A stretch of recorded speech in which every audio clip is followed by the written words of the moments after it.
Boas-vindas a esta análise. Hoje a gente vai mergulhar fundo na anatomia financeira crítica das instituições de saúde e entender, de uma vez por todas, como a gestão inteligente dos recursos é o que realmente sustenta qualquer operação médica. Sabe de uma coisa? A gente precisa começar com uma verdade nua e crua. Hospitais, clínicas e laboratórios consomem um volume gigantesco de recursos todos os santos dias.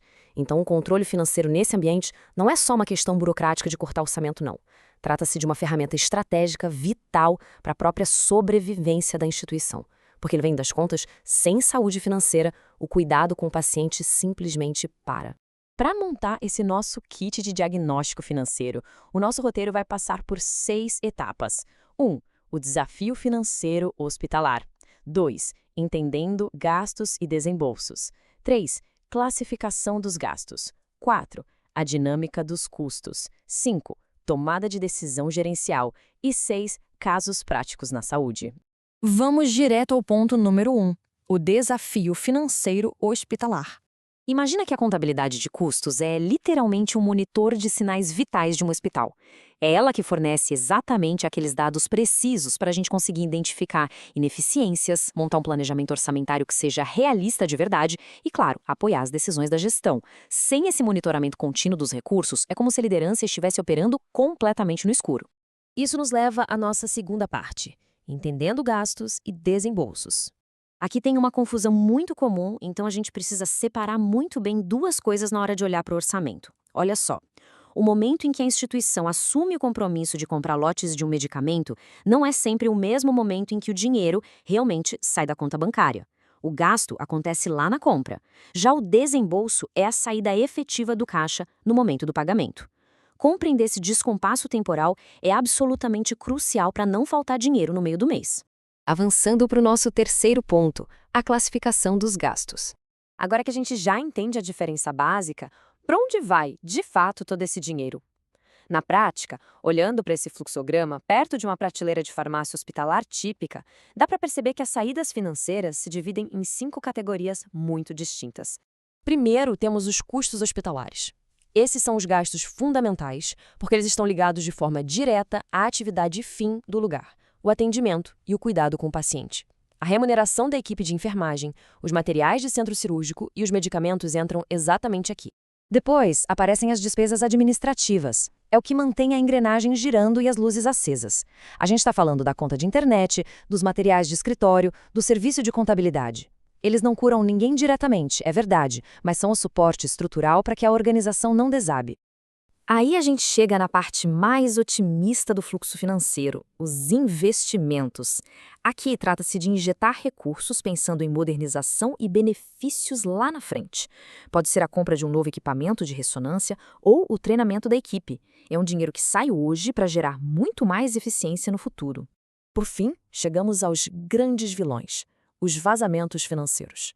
De um lado, as perdas, que são danos anormais e involuntários, tipo uma caixa de remédios que venceu por acidente. Do outro lado, os desperdícios. Esses são gastos totalmente evitáveis, fruto de ineficiência como usar excesso de material descartável sem necessidade. E a verdade é que os dois sugam a performance financeira da instituição de um jeito assustador. Muito bem, quarto ponto da nossa análise, a dinâmica dos custos. A grande espacada aqui é perceber como esses valores todos flutuam com o movimento do hospital. O aluguel do prédio e a portaria, por exemplo, não mudam.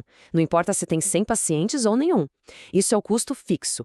Por outro lado, a comida servida e as seringas usadas são custos variáveis puros, que sobem e descem em sintonia perfeita com as taxas de internação.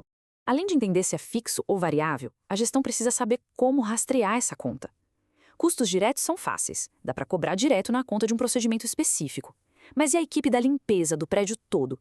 Esse é um custo indireto. Ele exige uma matemática bem cuidadosa, um rateio bem feito, para ser distribuído pelos setores sem prejudicar a rentabilidade de ninguém.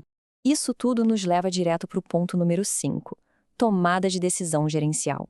Como é que um gestor de verdade aplica esse diagnóstico todo no dia a dia? É através desse ciclo que a gente está vendo.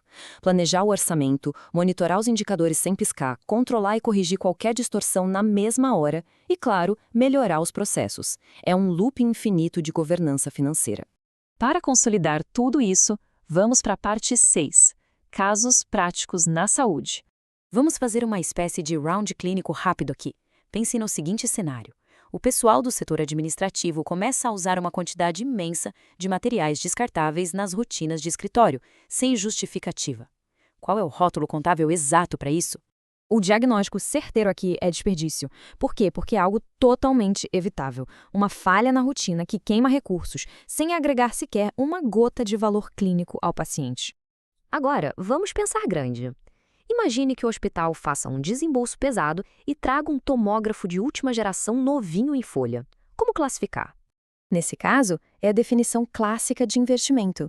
Foi uma aplicação de dinheiro focada em trazer capacidade diagnóstica moderna, benefícios e, claro, novas receitas futuras para a instituição. Terceiro e último cenário. Digamos que acontece um pico absurdo na emergência. Aumentam as admissões e o estoque de medicamentos e insumos básicos despenca.